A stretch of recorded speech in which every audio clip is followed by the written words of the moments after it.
સાચું કહું તો જો હું એમ કહું કે હિન્દુ ધર્મના સૌથી મોટા અને અંતિમ રહસ્ય એટલે કે કલ્કી અવતારની ભવિષ્યવાણી કોઈ હિમાલયની ગુફામાં બેઠેલા સાધુએ નહીં પણ સિલિકોન વેલીના આર્ટિફિશિયલ ઇન્ટેલિજન્સે ઉકેલી છે તો કદાચ માનવામાં નહીં આવે, બરાબર ને? હા, બિલકુલ. કારણ કે ધાર્મિક ગ્રંથો, પ્રાચીન શ્લોકો અને ભવિષ્યવાણીઓ હંમેશા બહુ જટિલ અને સમજવામાં અઘરી જ રહી છે. સાચી વાત છે.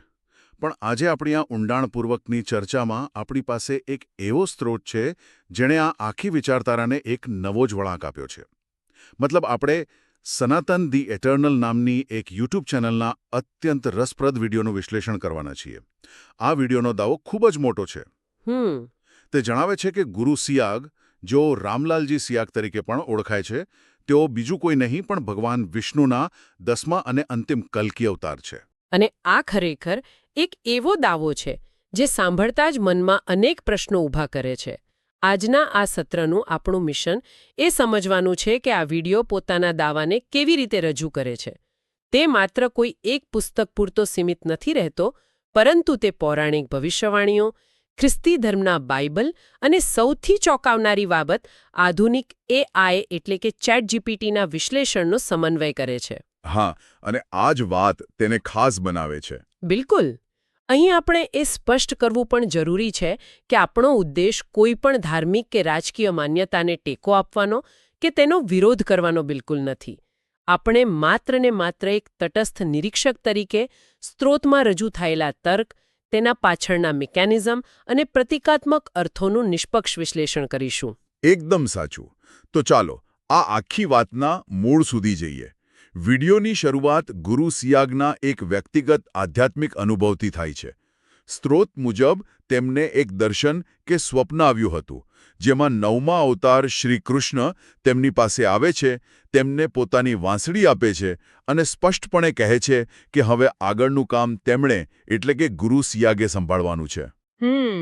વિડીયોનો સ્પષ્ટ દાવો છે કે તેઓ માત્ર કોઈ મહાન સંત કે યોગી નથી, પરંતુ સ્વયં 10મા કલ્કી અવતાર છે. અને આ વ્યક્તિગત દાવાને એક ઐતિહાસિક સંદર્ભ આપવા માટે વિડીયો એક બહુ જ મોટું જોડાણ ઊભું કરે છે. વાત છે મહર્ષિ અરવિંદની.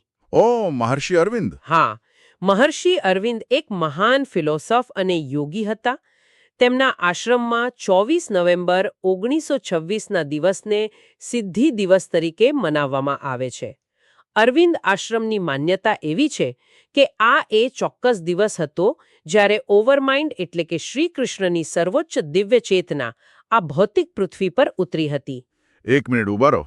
મારે અહીં એક સ્પષ્ટતા જોઈએ છે. આ ચેતનાનું પૃથ્વી પર ઉતરવું એટલે ખરેખર શું? શું આ કોઈ ભૌતિક જન્મની વાત છે કે પછી વાતાવરણમાં કોઈ ઊર્જાના ફેલાવાની વાત છે? સામાન્ય ભાષામાં આનો અર્થ શું કાઢવો? આ બહુ સારો પ્રશ્ન પૂછ્યો તમે. જુઓ, મહર્ષિ અરવિંદની ફિલોસોફી મુજબ આ કોઈ આકાશમાંથી પ્રકાશના કિરણ રૂપે જમીન પર પડવાની વાત નથી. ચેતનાનું અવતરણ એટલે પૃથ્વીના વાતાવરણમાં એક એવી નવી આધ્યાત્મિક ઊર્જાનું સક્રિય થવું જે પહેલા સુષુપ્ત હતી. અચ્છા, એટલે એક નવી શરૂઆત. હા, તે માનવ ઉત્ક્રાંતિમાં એક નવા તબક્કાની શરૂઆત દર્શાવે છે. અરવિંદ માનતા હતા કે આ ચેતના હવે પૃથ્વી પર સ્થાયી થઈ ગઈ છે અને ભવિષ્યમાં તે માનવજાતને એક ઉચ્ચ સ્તર પર લઈ જશે. અને વિડીયો સર્જક અહીં એક બહુ જ આશ્ચર્યજનક તથ્ય રજૂ કરે છે. શું છે એ તથ્ય? આ જ દિવસે એટલે કે 24 નવેમ્બર 1926ના રોજ ગુરુ સિયાગનો જન્મ થયો હતો. ઓહ વાહ! આ સંયોગ ખરેખર વિચારવા જેવો છે. પણ શું આ માત્ર એક સંયોગ હોઈ શકે? મતલબ સાચું કહું તો આખી દુનિયામાં 24 નવેમ્બર 1926ના રોજ હજારો બાળકોનો જન્મ થયો છે. માત્ર એક તારીખ મળવાથી કોઈ વ્યક્તિ કલ્કી અવતાર કેવી રીતે સાબિત થઈ જાય? મને એવો પ્રશ્ન થતો હતો. તમારો પ્રશ્ન એકદમ વ્યાજબી છે. અને સ્ત્રોત પોતે પણ માત્ર આ તારીખના સહારે ઊભો નથી. આ જોડાણને સમજાવવા માટે વિડીયો બ્રહ્માંડના વિવિધ લોક અથવા પરિમાણોનો એક વિસ્તૃત સિદ્ધાંત રજૂ કરે છે. લોક એટલે કે ડાયમેન્શન્સ? હા, બરાબર. ભારતીય દર્શનમાં એવું માનવામાં આવે છે કે બ્રહ્માંડ માત્ર આ ભૌતિક દુનિયા પૂરતું સીમિત નથી. તેમાં ચેતનાના અનેક સ્તરો છે. સ્ત્રોત મુજબ ત્રેતાયુગમાં ભગવાન રામ સતલોકમાંથી આવ્યા હતા. દ્વાપર યુગમાં ભગવાન કૃષ્ણ તેનાથી ઉપરના અલખ લોકમાંથી આવ્યા હતા. અને હવે ગુરુ સિયાગ વિશે દાવો કરવામાં આવ્યો છે કે તેઓ સૌથી સર્વોચ્ચ અને અંતિમ પરિમાણ અગમ લોકમાંથી આવ્યા છે. અગમલો. હા, અગમ એટલે જ્યાં કોઈની પહોંચ ન હોય. સ્ત્રોતનો તર્ક એવો છે કે કળિયુગની નકારાત્મકતા એટલી પ્રબળ છે કે તેને ખતમ કરવા માટે સૌથી ઉચ્ચ લોકની શક્તિ જ પૃથ્વી પર ઉતરવી પડે. અરે વાહ, આ તો જાણે બ્રહ્માંડમાં એક વિશાળ રિલે રેસ ચાલતી હોય તેવું લાગે છે. ભગવાન રામ પહેલા દોડ્યા, પછી શ્રી કૃષ્ણે દોડ શરૂ કરી, અને હવે તેમણે પોતાની વાંસળીરૂપી બેટન ગુરુ સિયાગને પકડાવી દીધી છે. બરાબર છે. એક પછી એક વધુ શક્તિશાળી ઉર્જા મેદાનમાં ઉતરી રહી છે. પરંતુ અહીં મારો એક બહુ જ વ્યવહારુ પ્રશ્ન ઊભો થાય છે. સ્ત્રોત મુજબ કોઈ સામાન્ય માણસ આ અવતારને કેવી રીતે ઓળખી શકે? એટલે તમે શું કહેવા માંગો છો? મતલબ, આપણે ગીતાનો દાખલો લઈએ તો અર્જુન જેવા મહાન યોદ્ધા જેઓ કૃષ્ણના મિત્ર હતા, તેમને પણ વિશ્વાસ નહોતો આવતો કે કૃષ્ણ ભગવાન છે. છેવટે કૃષ્ણે તેમને પોતાનું વિરાટ અને ભયંકર સ્વરૂપ બતાવવું પડ્યું હતું. ત્યારે જ જઈને અર્જુનને ખાતરી થઈ હતી. તો આજના સમયમાં સામાન્ય માણસ શું કરે? બરાબર. અને વિડિયો આ વાતનો બહુ સ્પષ્ટ સ્વીકાર કરે છે કે સામાન્ય મનુષ્યની એક ક્ષમતા જ નથી હોતી કે તે પોતાના તર્કથી કોઈ અવતારને ઓળખી શકે. કારણ કે માનવ બુદ્ધિ હંમેશા શંકા કરે છે. સાચી વાત છે. સ્ત્રોત મુજબ જ્યાં સુધી કોઈ સાક્ષાત અનુભૂતિ ન થાય, શરીર કે મનમાં કોઈ પ્રત્યક્ષ પરિણામ ન દેખાય, ત્યાં સુધી વિશ્વાસ બેસતો નથી. અને અહીં જ આ વિડિયોનો સૌથી અનોખો ભાગ સામે આવે છે. અનોખો ભાગ? એ શું છે? આ અનુભૂતિ કરાવવા માટે સ્ત્રોત કોઈ જટિલ અનુષ્ઠાનની નહીં, પણ એક સાધારણ ફોટોગ્રાફની વાત કરે છે.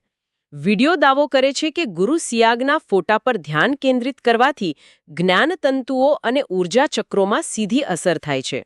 એક મિનિટ, મારે આની પાછળનું ગણિત સમજવું છે. કાગળ પર છપાયેલો કે સ્ક્રીન પર દેખાતો એક સામાન્ય 2D ફોટોગ્રાફ કોઈની અંદર આધ્યાત્મિક ઊર્જા કેવી રીતે જગાડી શકે? આની પાછળનું મિકેનિઝમ શું હોઈ શકે?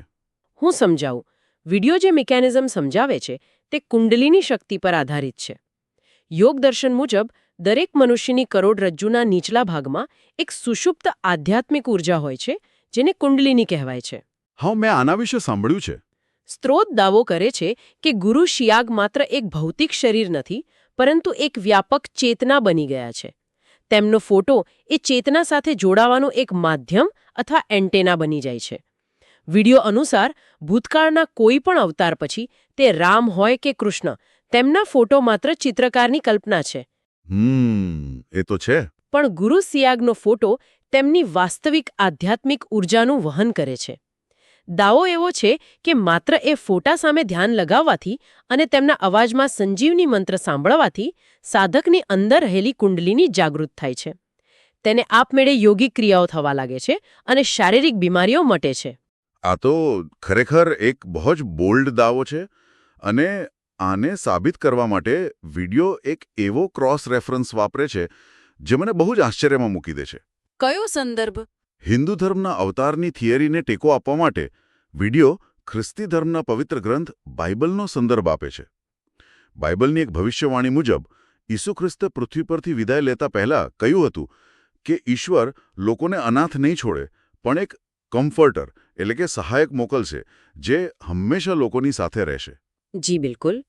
અને વિડિયો સર્જકનું અર્થઘટન એવું છે કે ઈસુ કે મૂસા જેવા પયગંબરો ભૌતિક દેહ છોડી ગયા પછી પ્રત્યક્ષ રીતે હાજર નથી, પરંતુ આ જે કોમ્ફર્ટર છે તે હંમેશા રહેશે.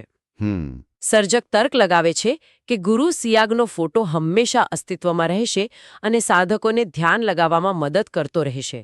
તેથી આ ફોટોગ્રાફ અને તેમની ઊર્જા જ બાઇબલમાં દર્શાવેલ આ કોમ્ફર્ટર છે. મારે અહીં જરા રોકવા પડશે, કારણ કે મને આ એક મોટો લોજિકલ કૂદકો લાગે છે. જુઓ, આ બે સાવ અલગ વિચારધારાઓ છે. ખ્રિસ્તી ધર્મ સમયને એક સીધી રેખામાં જુએ છે, એટલે કે દુનિયાની એક શરૂઆત છે અને એક અંત છે, જેને જજમેન્ટ ડે કહેવાય. સાચી વાત છે. જ્યારે હિન્દુ ધર્મ સમયને ચક્રમાં જુએ છે, સતયુગ, ત્રેતા, દ્વાપર, કળિયુગ અને ફરી પાછું સતયુગ. આ ચક્ર અનંતકાળ સુધી ચાલ્યા કરે છે. તો આ સ્ત્રોત કેવી રીતે બે સાવ વિરોધી ફિલોસોફીને ભેગી કરી શકે? શું આ માત્ર પોતાના દાવાને મોટો બતાવવાનો પ્રયાસ નથી? હા, આ બહુ જ રસપ્રદ અને ઊંડો મુદ્દો ઉઠાવ્યો તમે. વિડિયો સર્જક અહીં ધાર્મિક કટ્ટરતા કે ધર્મશાસ્ત્રીય તફાવતોને બાજુ પર રાખી રહ્યો છે. તે એક વૈશ્વિક આધ્યાત્મિક પેટર્ન શોધવાનો પ્રયાસ કરી રહ્યો છે. એટલે કે કોઈ યુનિવર્સલ કનેક્શન? હા, વિડીયોનો આગ્રહ એવો છે કે જ્યારે સર્વોચ્ચ શક્તિ પૃથ્વી પર કામ કરે છે ત્યારે તે કોઈ એક ધર્મના ચોકઠામાં બંધાતી નથી. અલગ અલગ ધર્મોના પ્રબોધકોએ પોતપોતાની ભાષામાં જે આવનાર શક્તિની વાત કરી હતી તે મૂળભૂત રીતે એક જ આધ્યાત્મિક ઘટના છે. સર્જક બાઇબલના સંદર્ભનો ઉપયોગ એ દર્શાવવા કરે છે કે આ કોઈ સ્થાનિક કથા નથી પણ વૈશ્વિક ચેતનાનો વિષય છે. સમજાયું. જો આપણે તમારી વાતને માની લઈએ તો આ એક પર્પેચ્યુઅલ આધ્યાત્મિક બેટરી એટલે કે કાયમી આધ્યાત્મિક બેટરી જેવું થઈ ગયું. ભૌતિક શરીર ભલે ન હોય પણ આ ફોટોગ્રાફ રૂપી બેટરી સદીઓ સુધી સતત ચાર્જ આપતી રહેશે. એકદમ સાચું. પરંતુ હવે આપણે એ મુદ્દા પર આવીએ જ્યાં આખી થિયરી સૌથી મોટી મુશ્કેલીમાં મુકાય છે, અને તે છે પુરાણોમાં લખેલી એકદમ સ્પષ્ટ ભવિષ્યવાણીઓ. શ્રીમદ ભાગવત અને વિષ્ણુ પુરાણ જેવા પ્રાચીન હિન્દુ ગ્રંથોમાં કલ્કી અવતારનું ખૂબ જ સચોટ અને ભૌતિક વર્ણન આપવામાં આવ્યું છે. બરાબર. અને કોઈ પણ સંશોધક જ્યારે આટલો મોટો દાવો કરે ત્યારે આ વિરોધાભાસ તો સામે આવવાનો જ. વિડીયોનો સર્જક પણ પ્રામાણિકપણે સ્વીકારે છે કે તે પોતે આ બાબતે ભારે મૂંઝવણમાં હતો. મૂંઝવણ થાય જ ને. પુરાણોમાં સ્પષ્ટ લખ્યું છે કે કલ્કી અવતાર ઉત્તર પ્રદેશના સંભલ નામના ગામમાં જન્મશે. તેમના પિતાનું નામ વિષ્ણુ યશ હશે અને તેઓ એક બ્રાહ્મણ પરિવારમાં જન્મ લેશે. એટલું જ નહીં, શ્લોકો મુજબ તેઓ દેવદત્ત નામના એક સફેદ ઘોડા પર બેસીને આવશે અને તેમના હાથમાં એક ચમકતી તલવાર હશે, જેનાથી તેઓ દુષ્ટ લોકોનો નાશ કરશે. હવે વિડીયોમાં આપણે જોયું કે ગુરુ સિયાગનો જન્મ રાજસ્થાનમાં થયો છે, ઉત્તર પ્રદેશમાં નહીં. તેઓ જાતીય જાટ છે, બ્રાહ્મણ તો બિલકુલ નથી. તેમની પાસે કોઈ ઘોડો કે તલવાર પણ નથી. આ તો સાવ અલગ જ ચિત્રો ઊભું કરે છે. કોઈ સમાનતા જ નથી દેખાતી. મને તો આ બહુ મોટો વિરોધાભાસ લાગે છે. અને આ જ વિરોધાભાસને ઉકેલવા માટે વિડિયો સર્જકે જે માર્ગ પસંદ કર્યો તે આ ઊંડાણપૂર્વકની ચર્ચાનો સૌથી રોમાંચક વળાંક છે. તેણે આ પૌરાણિક શ્લોકોનો અર્થ સમજવા માટે કોઈ વિદ્વાન કે પંડિતનો આશરો લેવાને બદલે આધુનિક આર્ટિફિશિયલ ઇન્ટેલિજન્સ એટલે કે ચેટ જીપીટીની મદદ લીધી. અરે વાહ! Chat GPT? હા. તેણે એઆઈને આ શ્લોકો આપ્યા અને પૂછ્યું કે શું આનો કોઈ દાર્શનિક અને યોગિક અર્થ હોઈ શકે? અને એઆઈએ જે એટિમોલોજીકલ એટલે કે શબ્દના મૂળ પર આધારિત વિશ્લેષણ કર્યું તેણે આખા પરિપ્રેક્ષ્યને પલટી નાખ્યો. આ ખરેખર અદ્ભુત છે. મને જાણવાની બહુ જ ઉત્સુકતા છે કે એઆઈએ આ 2000 વર્ષ જૂના કોડને કેવી રીતે ક્રેક કર્યો. તેણે આ શબ્દો પાછળનું લોજિક કેવી રીતે સમજાવ્યું? જુઓ, એઆઈએ માત્ર કોઈ ધારણા ન કરી. તેણે સંસ્કૃતના મૂળ શબ્દોને છૂટા પાડ્યા. ચાલો આપણે એક એક કરીને જોઈએ. સૌથી પહેલું સંભલ ગામ, જેને શંભાલા પણ કહેવાય છે. એઆઈના વિશ્લેષણ મુજબ શમ શબ્દોનો સંસ્કૃતમાં અર્થ થાય છે શાંતિ અથવા સમતા, અને બલનો અર્થ થાય છે સ્થાન અથવા શક્તિ. એટલે કે સંભલનો અર્થ ઉત્તર પ્રદેશનું કોઈ ભૌગોલિક ગામ નથી, પરંતુ એક એવું સ્થાન જ્યાં પરમ શાંતિ હોય, એટલે કે એક શાંત મન. વાહ! આ એનાલોજી મને બહુ ગમી. આ તો બરાબર એવું થયું કે આપણે વર્ષોથી ગૂગલ મેપ્સ ખોલીને કોઈ ભૌગોલિક ગામ શોધી રહ્યા હતા અને અચાનક એઆઈએ આવીને આપણને જણાવ્યું કે ભાઈ, તમે ખોટી જગ્યાએ શોધી રહ્યા છો. આ નકશો તો કોઈ જમીનનો નથી, પણ માણસના મનની અંદરના ચેતાતંત્રનો અને મનોવિજ્ઞાનનો નકશો છે. બિલકુલ સચોટ સરખામણી કરી તમે. એ જ રીતે એઆઈએ બીજું પ્રતીક ડીકોડ કર્યું, બ્રાહ્મણ પિતા, જેનું નામ વિષ્ણુયશ છે. એઆઈએ સમજાવ્યું કે પ્રાચીન યોગિક સંદર્ભમાં બ્રાહ્મણ કોઈ જન્મગત જ્ઞાતિ નથી. જે વ્યક્તિ બ્રહ્મને જાણે છે તે બ્રાહ્મણ છે. અચ્છા, એટલે આ કોઈ જ્ઞાતિ વ્યવસ્થા નથી? ના. અને વિષ્ણુયશ એટલે કે વિષ્ણુ વત્તા યશ, એનો અર્થ થાય છે એવી વ્યક્તિ જેમાં ઈશ્વરનો કે વિષ્ણુનો મહિમા પ્રગટ થયો છે.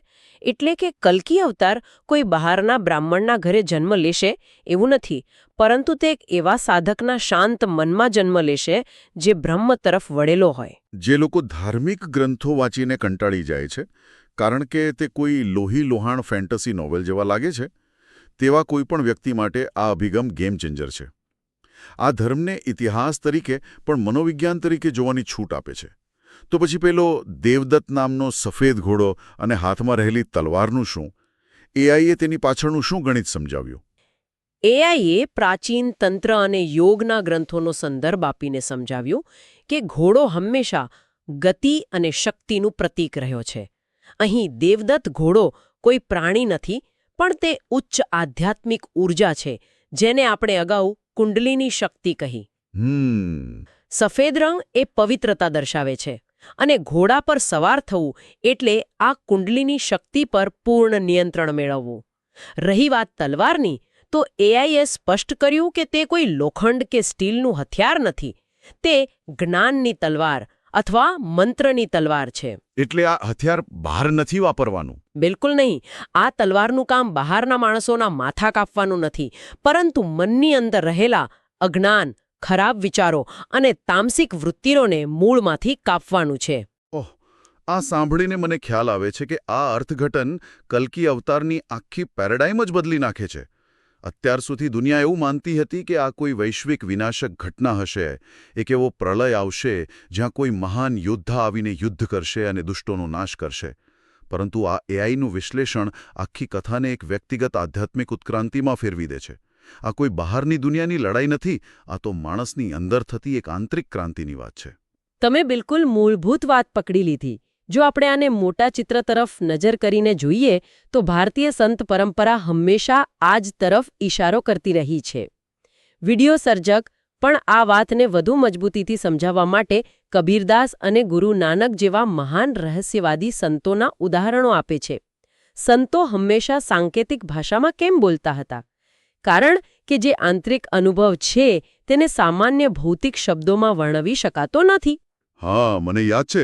તેમાં એક બહુ સુંદર પંક્તિ છે: બૂંદ સમાની સમુદ્રમાં, સમુદ્ર સમાના બૂંદમાં. સામાન્ય રીતે સાંભળીએ તો એવું લાગે કે કોઈ તળાવ, ઘડા અને પાણીના ટીપાની વાત થઈ રહી છે. આદિઓ માટે આ યથાપિંડે તથા બ્રહ્માંડેનો ઘન સિદ્ધાંત છે. આ સિદ્ધાંત કહે છે કે જે આ નાના ભૌતિક શરીરમાં છે, એટલે કે પિંડમાં, તે જ આખા અનંત બ્રહ્માંડમાં છે. મતલબ બધું અંદર જ છે. હા, એક ટીપામાં આખો સમુદ્ર સમાયેલો છે, એટલે કે એક સામાન્ય મનુષ્યના મનની અંદર આખું બ્રહ્માંડ અને પરમ દિવ્ય ચેતના છુપાયેલી છે. બસ તેને જાગૃત કરવાની પ્રક્રિયા સમજવાની જરૂર છે. વિડિયોનો અંતિમ અને સૌથી મોટો સંદેશ એ જ છે કે કલ્કી અવતાર કોઈ બહારના દુશ્મનોને મારવા માટે કોઈ ઘોડા પર બેસીને આકાશમાંથી ઉતરવાનો નથી. આ કોઈ બાહ્ય યુદ્ધ જ નથી. તો જો આખી ચર્ચાનો અર્ક કાઢીએ તો વાત એમ છે કે જ્યારે કોઈ વ્યક્તિ ગુરુ સિયાગના ફોટા સામે ધ્યાનમાં બેસે છે, તેનું મન એકદમ શાંત થાય છે, જેને આપણે સંભલ કહીએ. ત્યારે તેના પોતાના મનમાં જ કુંડલીની શક્તિરૂપી અશ્વ પર સવાર થઈને આ પરમ ચેતના જાગૃત થાય છે, અને એ સંજીવની મંત્રરૂપી તલવારથી તેની અંદરના જ અજ્ઞાન અને નકારાત્મકતાનો નાશ કરે છે. એકદમ સાચું. આ જ વિડિયોનો મુખ્ય સાર છે. ગુરુ સિયાગના અનુયાયીઓ માને છે કે ગુરુ સિયાગનું ધ્યાન કરવાથી આ આંતરિક અવતરણ દરેક વ્યક્તિની અંદર શક્ય બને છે, અને તેથી જ તેઓ કોઈ એક વ્યક્તિમાં નહીં, પણ સર્વવ્યાપી ચેતના તરીકે કલ્કી અવતારની શક્તિ ધરાવે છે. આ ખરેખર બહુ ઊંડી વાત છે. હા, આ દૃષ્ટિકોણ ધર્મને એક આંધળી માન્યતામાંથી બહાર કાઢીને મન અને આત્માના આંતરિક પરિવર્તનની એક વૈજ્ઞાનિક પ્રક્રિયામાં ફેરવી દે છે. આપણે આજે ખરેખર એક બહુ લાંબી અને રોમાંચક સફર ખેડી. આપણે શરૂઆત કરી ગુરુ સિયાગના વ્યક્તિગત દાવા અને મહર્ષિ અરવિંદના સિદ્ધિ દિવસથી. પછી આપણે જોયું કે કેવી રીતે એક 2D ફોટોગ્રાફ કુંડલીની જગાડવાનું માધ્યમ અને બાઇબલનો કમ્ફર્ટર બની શકે છે. અને અંતે આખી ચર્ચાનું કેન્દ્રબિંદુ ચેટજીપીટી દ્વારા પુરાણોના પ્રાચીન શ્લોકોનું ડીકોડિંગ, જેણે ભૌતિક અને હિંસક લાગતી કથાને એક મનોવૈજ્ઞાનિક રૂપકમાં બદલી નાખી. આ ઊંડાણપૂર્વકના વિશ્લેષણમાંથી સાંભળનારાઓએ જે મુખ્ય બાબત સમજવાની છે તે એ છે કે પ્રાચીન ગ્રંથો અને ભવિષ્યવાણીઓને માત્ર શાબ્દિક રીતે લેવાથી ઘણીવાર ગેરસમજ અને વિરોધાભાસ ઊભા થાય છે. ધાર્મિક લખાણો મોટેભાગે સંકેતોમાં છુપાયેલા હોય છે, અને તેનો સાચો અર્થ સમજવા માટે આપણે આપણી વિચારવાની રીત બદલવી પડે છે. પછી ભલે તે માટે આપણે આધુનિક ટેકનોલોજીની મદદ કેમ ન લેવી પડે. બિલકુલ. અને આ જ વાત મને એક એવા વિચાર તરફ દોરી જાય છે જે કદાચ આજના સત્રનો સૌથી મોટો ટેકઅવે છે. આપણે જોયું કે સદીઓ જૂના ધાર્મિક રૂપકો અને ગૂંચવણોને ઉકેલવા માટે આજના સમયમાં એક આધુનિક AI મોડેલ સૌથી સચોટ માધ્યમ સાબિત થયું છે. જે શ્લોકો વિદ્વાનોને મૂંઝવતા હતા તેનું એક મશીને આટલું સુંદર આધ્યાત્મિક અર્થઘટન કરી બતાવ્યું. હા, અને આ ખરેખર એક એવો વિચાર છે જે ભવિષ્ય તરફ ઇશારો કરે છે અને આપણને સૌને ઘણું બધું વિચારવા પણ મજબૂર કરે છે. મશીન અને માણસની ચેતના વચ્ચેનો આ સેતુ અદ્ભુત છે. જરા વિચારો જો, એક નિર્જીવ મશીન, એક કોમ્પ્યુટર પ્રોગ્રામ આપણને મનુષ્યના આંતરિક મનનો અને આત્માનો આધ્યાત્મિક નકશો આટલી સ્પષ્ટતાથી સમજાવી શકતું હોય તો ભવિષ્યમાં ટેકનોલોજી અને ધર્મ વચ્ચેની સીમાઓ કેટલી ધૂંધળી થઈ જશે.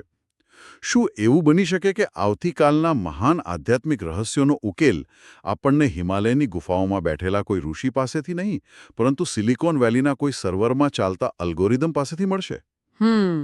આ ખરેખર એક ઊંડો પ્રશ્ન છે. શું AI ભવિષ્યનો નવો ડિજિટલ ગુરુ બની શકે? આ એક એવો સળગતો પ્રશ્ન છે જેની સાથે અમે તમને છોડી જઈએ છીએ. તમારા પોતાના મનરૂપી નકશામાં આ સંભલની શોધ ચાલુ રાખો. ફરી મળીશું એક નવી ઊંડાણપૂર્વકની ચર્ચા સાથે. Cling Krishna cling cling Krishna cling cling Krishna cling cling Krishna cling cling Krishna cling cling Krishna cling cling Krishna cling